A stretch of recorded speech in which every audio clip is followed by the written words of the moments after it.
Welcome back to the channel. This is the Action Figure Grader, and instead of action figures, we're going to talk about comic books, some CGC-graded comic books that sold on eBay, either in buy it now, make an offer, or in auctions.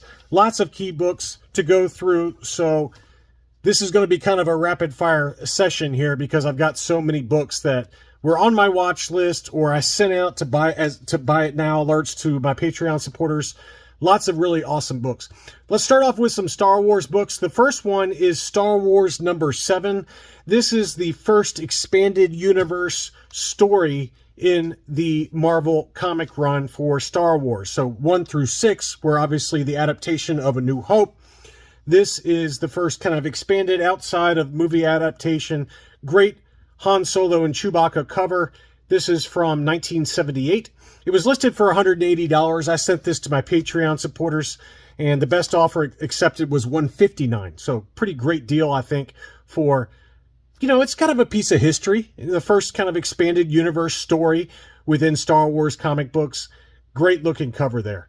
Next up was Star Wars 35 in the newsstand edition. This is the first face-to-face meeting of Darth Vader and Luke Skywalker, non-canon, in comics. And I've got 2 of these in a direct edition. This was a newsstand. I really wanted this one just to add to my 2 direct edition.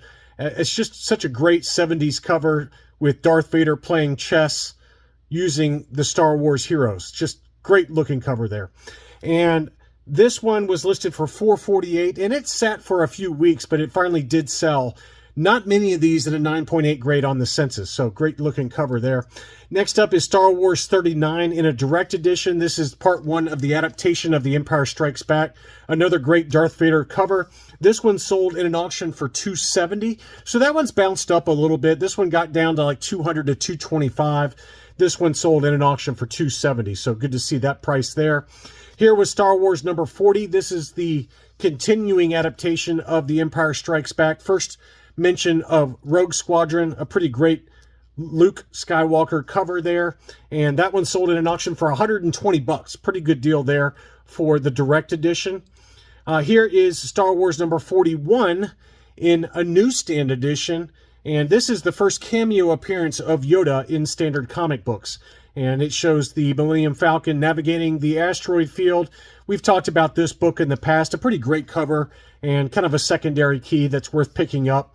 In a newsstand, this one sold for $275, and then the same seller also had Star Wars number 43, which is the first appearance of Lando Calrissian. Definitely one of my top 5 covers from the vintage Marvel run. The Betrayal at Bespin in the harder to find newsstand edition. That one sold for $290. I found one other sale in an auction for $300. Very tight price range there. I think you can probably pick up the direct edition for $225 to $250 right now, somewhere in that ballpark.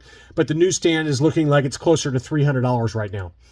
Next up, another book that is very kind of hard to get in a 9.8 grade and also very pricey, and that's the first appearance of the planet Mandalore and Mandalorians as kind of a race in comic books. And this is Star Wars number 68 with a flashback story for Boba Fett, Fennec Shand on the cover there. Awesome cover. I've got this one in my collection. I paid a lot more for mine. This one has come way back down. It got down to sub $900 for about a month there. This one sold in an auction for $940. So this one's bounced up just a little bit, but you can still get it for $900 to under $1,000 in a direct edition. Newsstands, you're probably looking at $1,100 to $1,200 minimum for the newsstand edition. Next up is the Clone Wars number 1, the first appearance of Ahsoka Tano in comics. This is the special edition. Only 1,000 copies printed for this book, and this one has taken a nosedive in price. During the height of Ahsoka madness, this one was closer to $5,000. It's slowly been coming down, slowly but surely. There was one that sold on Comic Link for about $3,300. This one sold in an auction for $2,935. So sub $3,000 now for this special edition of Clone Wars number 1. I think if you're patient, this one will probably get closer to $2,000. Maybe I'm wrong on that, but to me, I think if I'm ever going to get it, it's going to have to come down a little bit more for me to be interested in it. It's just kind of a dangerous book to get right now, given that this book continues to slide pretty precipitously. And it's a great cover, don't get me wrong, but, I have a hard time spending that kind of money on a modern book, especially when there's like 150 or 200 copies in a 9.8 grade, despite only 1,000 copies total being printed. But this one continues to go down in price. Next up is another one that's hard to price right now. This is the Matina variant cover for Thrawn #1. Not many of these in a 9.8 grade. I believe this is the 1 in 50 ratio variant. Pretty desirable book. I've talked about it in the past. I'd love to have it. But this one, again, is another book that I don't know where this one is going to drop to, because it is a modern book, and it seems like nobody cares about Thrawn right now. This one did sell in a buy it now situation for $22.50. It was recently graded, really nice looking example. There was another one at auction that with a starting bid price of $1,800, no bids. So, you know, to me, it's hard to price this book right now. And it takes a certain discerning buyer that's willing to pay this kind of money for a modern book. Admittedly, with less than probably, I don't know what the census count is, but I can guarantee you it's less than 80 that are in a 9.8 grade. Great cover, but very, very pricey, and I'm not sure that I'm willing to pay that for a modern book right now. A few autographs that sold at auction. One Stop Comic Shop had this beautiful edition of Mandalorian Season 2, Issue number 3, which is, I believe, the first appearance of Koska Reeves and Axe Woves in comics. And this one was signed by Katie Sackhoff. It's a great Bo-Katan cover there. And this one did sell for $306 in an auction. Great looking book there. I think I had that one in a What to Buy video. There was also Obi-Wan Kenobi #1 signed by Ewan McGregor. Pretty great signature there, bright blue. This one sold in an auction for $350. Ewan McGregor's signature is always very expensive, and this was kind of a photo variant cover for Obi-Wan Kenobi #1. Next up, we've got some non-Star Wars books. This is Secret Wars #8, The Origin of the Alien Symbiote that eventually becomes Venom. I've got this one in a newsstand edition. This is the direct edition. A little bit of a miswrap there, as you can see on the left-hand side, but great book. That one sold for $515, and that one's actually up a little bit. I've seen this one kind of sell as low as like in the high fours, around 500. So this one seems to be kind of hovering anywhere from 475 to 525 in that ballpark. Next up is Amazing Spider-Man #210 in a newsstand edition. This is the first appearance of Madam Web. We all know about how bad the movie was. That bombed at the box office. And I would touch this one very carefully with gloves, because I think this book is going to continue to drop. This one was the harder to find newsstand edition from 1980. It sold in an auction for $11.75. I bet if we go back and look at this book in 6 months, that this book in a newsstand, same grade, same everything, will be selling for $800 to $900 max. So I personally would like to have it, because I think that the actual Madam Web character from the comic books is pretty awesome. But from the movie, maybe not so much, despite Sydney Sweeney being in the movie. I'm a big fan. Big fan. Big fan. So this book, though, I think I would like to have it eventually, but I'm gonna keep waiting for it to drop, because I think it's going to drop even further. Next up was Amazing Spider-Man #306 in a direct edition. This is kind of an homage cover to Action Comics #1. And this is a Todd McFarlane cover in a 9.8 grade. This one sold for $182 in a buy it now, which I thought was actually pretty fair. In a newsstand, they can go for $500 to $600 pretty easily. But this one, I think I sent out to my Patreon supporters, and I assume that one of y'all picked it up because it sold very quickly thereafter that. This is kind of the cheapest price I've seen for the direct edition for ASM #306. It's just a great cover, and I think because Todd McFarlane did the cover, it's got some really good appeal to it. But that one did sell at $182 plus shipping. Here's another one that is very hard to price because it doesn't come up much, but this is the lead variant cover for Ghost Spider #1. And it's not many of these on the census. It's a pretty cool Spider-Gwen cover.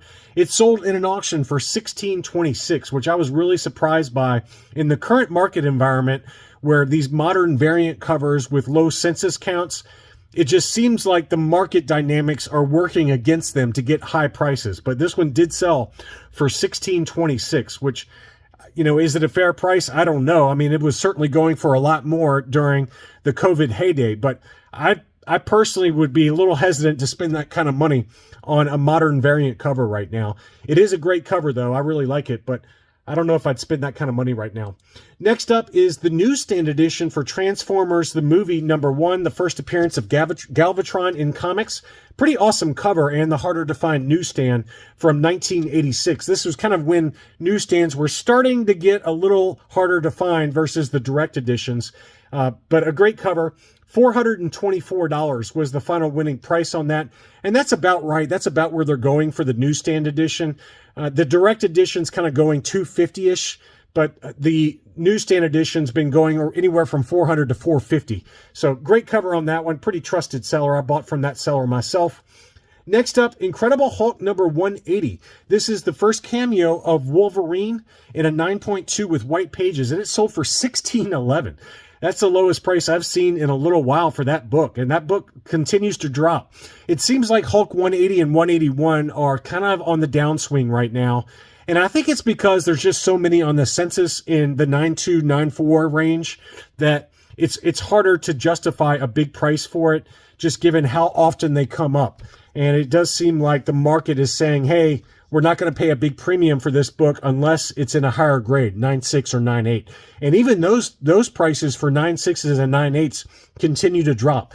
There's a 9.8 that I think is getting listed on Comic Link pretty soon here, so I'll be curious to see how that one holds up relative to what they've been going for in the past. Hulk 340. This is the second fight between Wolverine and the Incredible Hulk in comics. This one sold for $9.10, and that seems to be about the going rate right now for a very clean copy of that with perfect centering, perfect colors like this one. This one did sell again for $9.10. I just picked up a newsstand edition. That was one that was on my want list for this year, and one did pop up, and I did pick it up, and I paid too much for it, but I wanted to get it. I had the money set aside for it.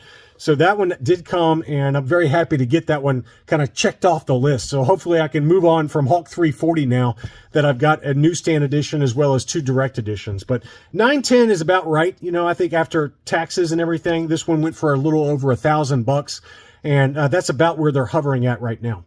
Next up is Captain America Annual number 8. Kind of a secondary key. It's the first appearance of Overrider and Test 1. It's just a great Mike Zeck cover showing Wolverine and Captain America fighting. I have this one in my collection. I paid a little bit less than what this one went for in an auction. This one went for $392. I think I paid $360 for mine, somewhere in that ballpark. But this is a direct edition and just a great cover, recently graded, beautiful book. But $392 is kind of the going rate for that one.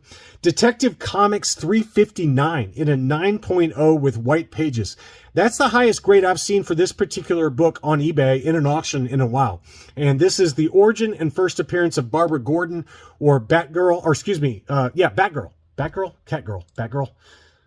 Batgirl Killer Moth appearance. Sorry, my brain just completely blanked on me. But this is a pretty awesome book from 1967 in a really high grade. I mean, I usually when you see them on eBay, they're like 4s and 5s. This one was a 9.0 with white pages.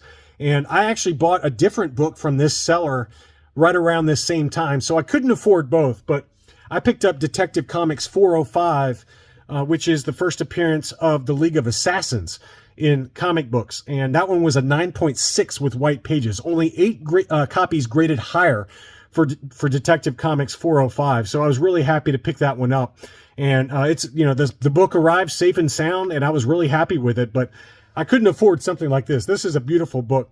This one did sell in an auction for $64.10. I was estimating it was the starting bid price was $5,000.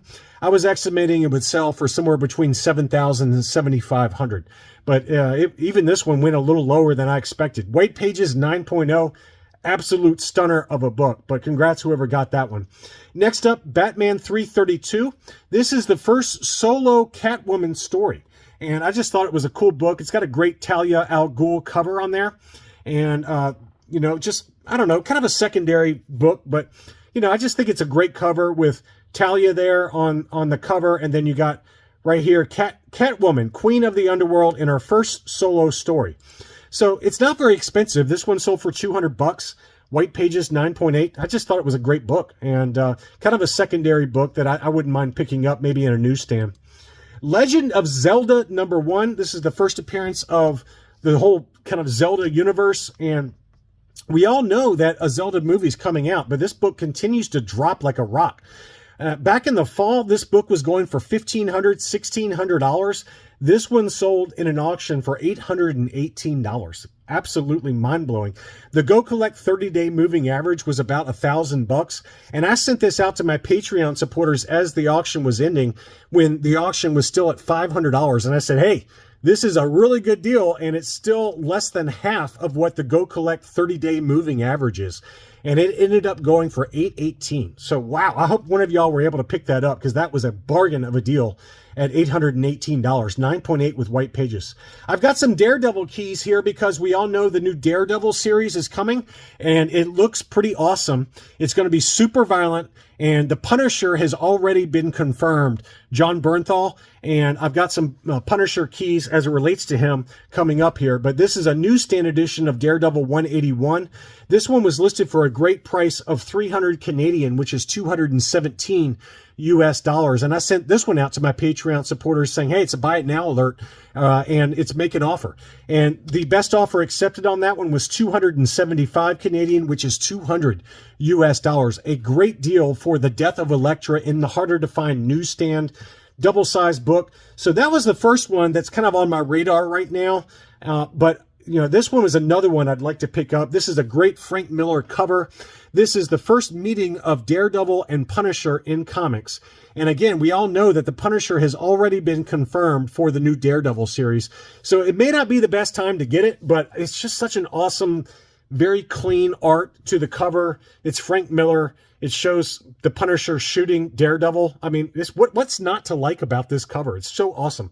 Daredevil 183, 9.8 direct edition. That one did sell for $269. And then the next issue, Daredevil 181, is the first team up of Daredevil and the Punisher. So clearly, despite the Punisher shooting Daredevil, they made up pretty quickly. And the Daredevil, you know, this is their first team up. This cover's not as good, but this one was the newsstand edition, and this one sold in an auction for $255.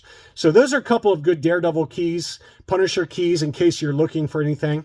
Here's the other big one that sold in a buy it now. I really wanted this one to pair with my direct edition, but this is Punisher Limited Series #1, the first ongoing Punisher series. This is a great Mike Zeck cover. I've got this one in the direct edition. This was the newsstand edition, freshly graded. It looks so beautiful, but that one did sell for $12.95. And there was another one that sold at auction for a little over $1,100. So I thought this one was maybe just a little bit high. But Punisher is a pretty important character right now, just given all the news around him and Daredevil. But that was an awesome book. Next up, I've got some X-Men keys, because the new X-Men 97 series that's on Disney Plus, you need to go check it out. I've been watching it. It's pretty awesome. And there's been a lot that's happened in the first 4 or 5 episodes. So I encourage you to go check it out. It's such an awesome throwback to the 1990s cartoon. It's done very well. Very, very well. And, you know, Madeline Pryor is a big character in that. I don't want to spoil anything, but Madeline Pryor is very important. And this is her first appearance. And this one is Uncanny X-Men #168. This one did sell for $229. So that's a book that's kind of related to the new X-Men 97 cartoon. Please go check it out. It's pretty awesome. It kind of brought me back to, like, I don't know, high school or early college when I used to watch that show. And I'm not afraid to admit I watched that cartoon when I was in high school and college. So it's pretty awesome. The other big one, as it relates somewhat to the new show, is Uncanny X-Men 239. This is the first cover appearance of the Goblin Queen and Mr. Sinister. So this is one I've always wanted in my collection. I've always wanted this book. But this book has come back down to earth a little bit. It was kind of going $300 and then $250 and then $225, and now it's going for about $200. So I'm probably going to pull the trigger on it pretty soon, because it's such a great cover, and it's got 2 pretty important villains as it relates to the X-Men universe from the late 1980s. So I would go check this out. The other big one is Uncanny X-Men 221, which is the first appearance of Mr. Sinister. But this is the better cover, in my opinion. It's got Mr. Sinister and the Goblin Queen on the cover. and I think it's worth every penny of $200 right now. So I'm probably going to grab it pretty soon. But anyway, those are some kind of key books that I wanted to go through. I hope you enjoyed this look at some recent sales. Thanks as always for watching, and I'll be back soon.